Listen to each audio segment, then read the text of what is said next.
Dibuatnyalah mezbah korban bakaran itu dari kayu penaga, 5 hasta panjangnya dan 5 hasta lebarnya, 4 persegi, tetapi 3 hasta tingginya. Dibuatnyalah tanduk-tanduknya pada keempat sudutnya. Tanduk-tanduknya itu dibuat seiras dengan mezbah itu dan disalutnya dengan tembaga. Dibuatnyalah segala perkakas mezbah itu, yakni kuali-kuali, sodok-sodok, bokor-bokor penyiraman, garpu-garpu, dan perbaraan-perbaraan. Semua perkakasnya itu dibuatnya dari tembaga. Dibuatnyalah untuk mezbah itu kisi-kisi, yakni jala-jala tembaga di bawah jalur, mulai dari sebelah bawah sampai setengah tingginya. Dituangnyalah 4 gelang pada keempat ujung kisi-kisi tembaga itu, yakni tempat memasukkan kayu pengusung. Dibuatnyalah kayu-kayu pengusung itu dari kayu penaga dan disalutnya dengan tembaga. Dan dimasukkannya kayu-kayu pengusung itu ke dalam gelang-gelang yang pada rusuk mezbah itu, supaya dengan itu mezbah dapat diangkut. Mezbah itu dibuatnya berongga dan dari papan. Dibuatnyalah bejana pembasuhan dan juga alasnya dari tembaga, dari cermin-cermin para pelayan perempuan yang melayani di depan pintu kemah pertemuan. Dibuatnyalah pelataran itu pada sebelah selatan. Layar pelataran itu dari lenan halus yang dipintal benangnya, 100 hasta panjangnya. 20 tiang layar itu dengan 20 alas tiang itu dari tembaga, tetapi kaitan-kaitan tiang itu dan penyambung-penyambungnya dari perak. Pada sebelah utara 100 hasta. 20 tiang layar itu dengan 20 alas tiang itu dari tembaga, tetapi kaitan-kaitan tiang itu dan penyambung-penyambungnya dari perak.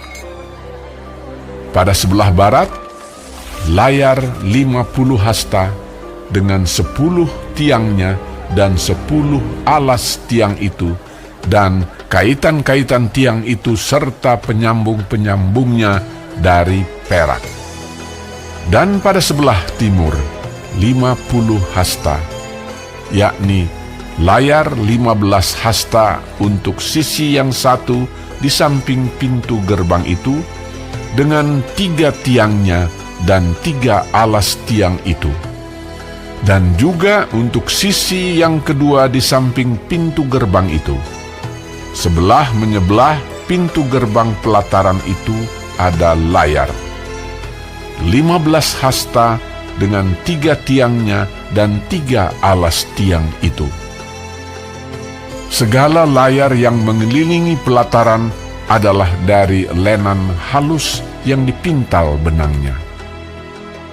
Alas-alas untuk tiang-tiang itu adalah dari tembaga, tetapi kaitan-kaitan tiang itu dan penyambung-penyambungnya dari perak, juga salut kepalanya dari perak.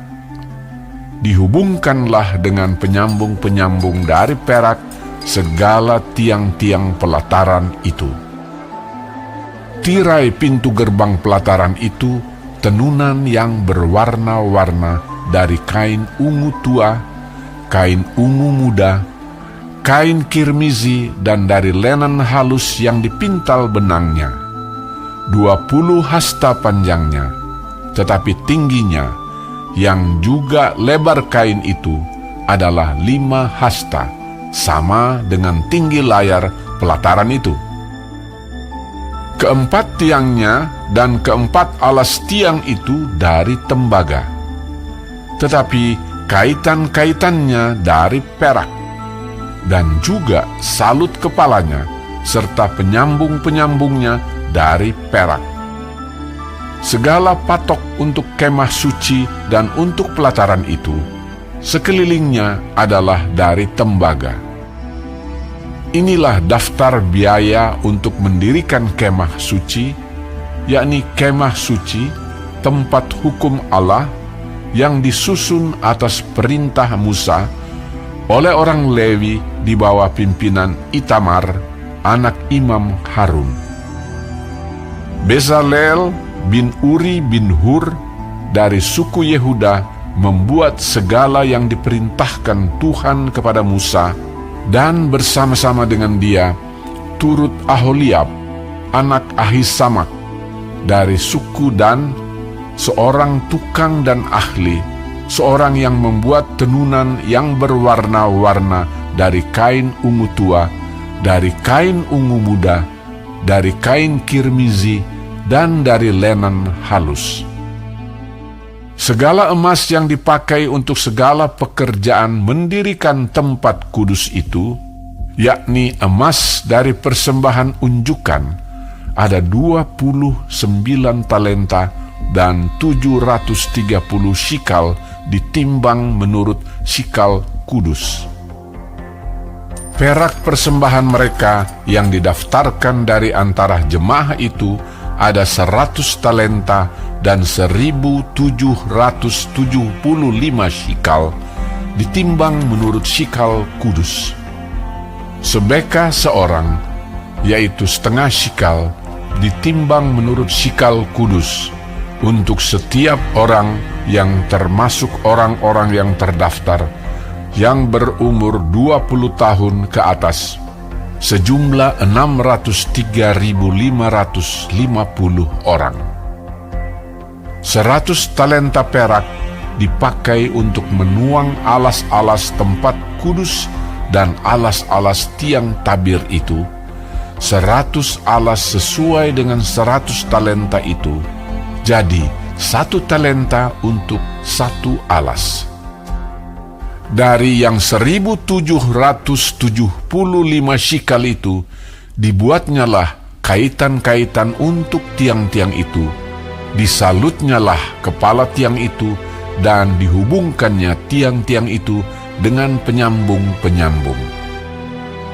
Tembaga dari persembahan unjukan itu ada 70 talenta dan 2.400 shikal. Daripadanya dibuatnyalah alas-alas pintu kemah pertemuan dan mezbah tembaga dengan kisi-kisi tembaganya, segala perkakas mezbah itu. Alas-alas pelataran sekelilingnya, alas-alas pintu gerbang pelataran itu, segala patok kemah suci dan segala patok pelataran sekelilingnya.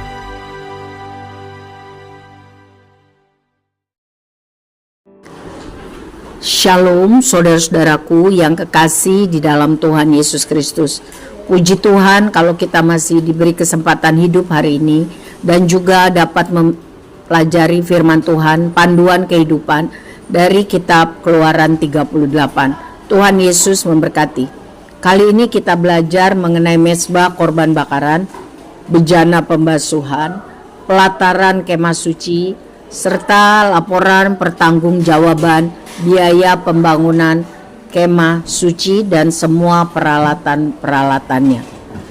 Saudara, mengenai mezbah korban bakaran, pembangunan kemah suci dan semua perabotannya mengikuti pola tertentu yang sudah disampaikan secara detail oleh Tuhan Allah kepada hambanya Musa.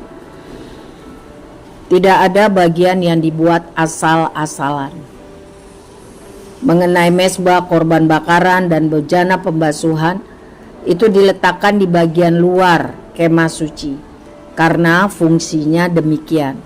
Mezbah korban bakaran, tempat umat Tuhan menghampiri Tuhan lewat persembahan korban binatang sesuai dengan kemampuannya, ya, sebagai ritual untuk pembersihan pengampunan dosa, ya.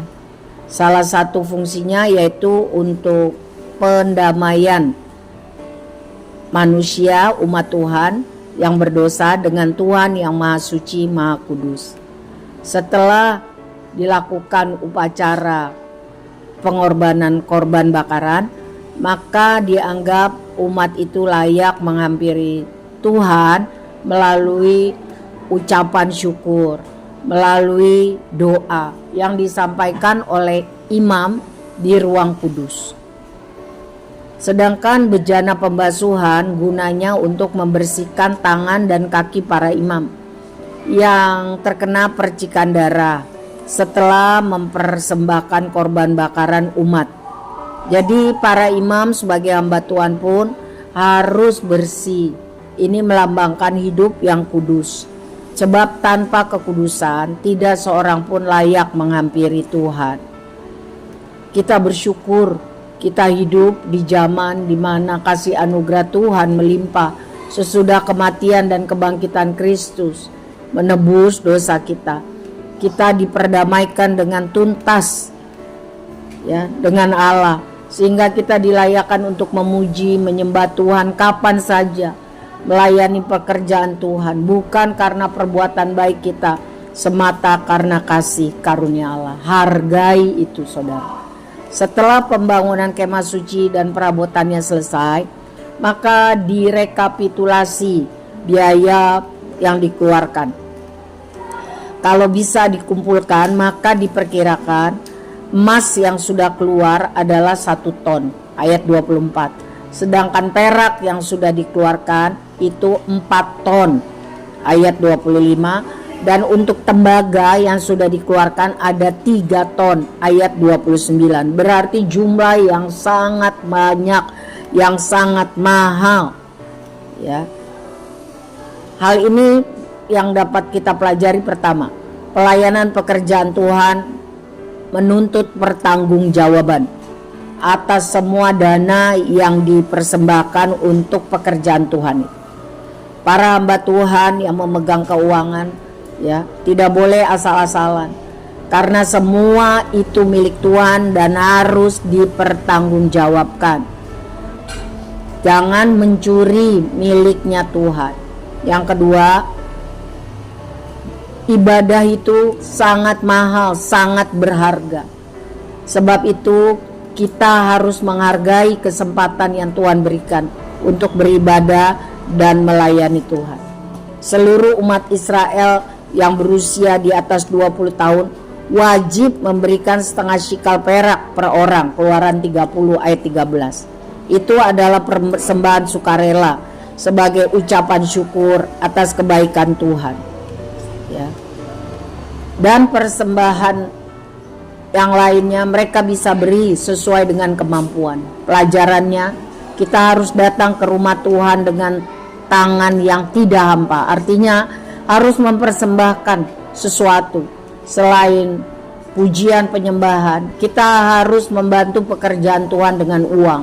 Persiapkan diri sehingga tidak ada yang datang tidak membawa persembahan. Karena pekerjaan Tuhan perlu uang untuk membayar listrik, membayar banyak hal. Jadi jangan ada yang datang pulang seperti itu. Kita harus menghargainya. Dan kalau kita tahu bahwa keselamatan, hidup, kesempatan, kekayaan, kepintaran itu miliknya Tuhan, maka kita tidak akan merasa pelit, rugi untuk membantu pekerjaan Tuhan dengan uang. Kiranya Tuhan memberkati kita supaya kita semua dapat memberkati pekerjaan Tuhan dengan dana, dengan daya upaya, supaya Tuhan bergembira atas hidup kita dan Tuhan dipermuliakan. Tuhan tolong kita dapat melakukannya. Amin.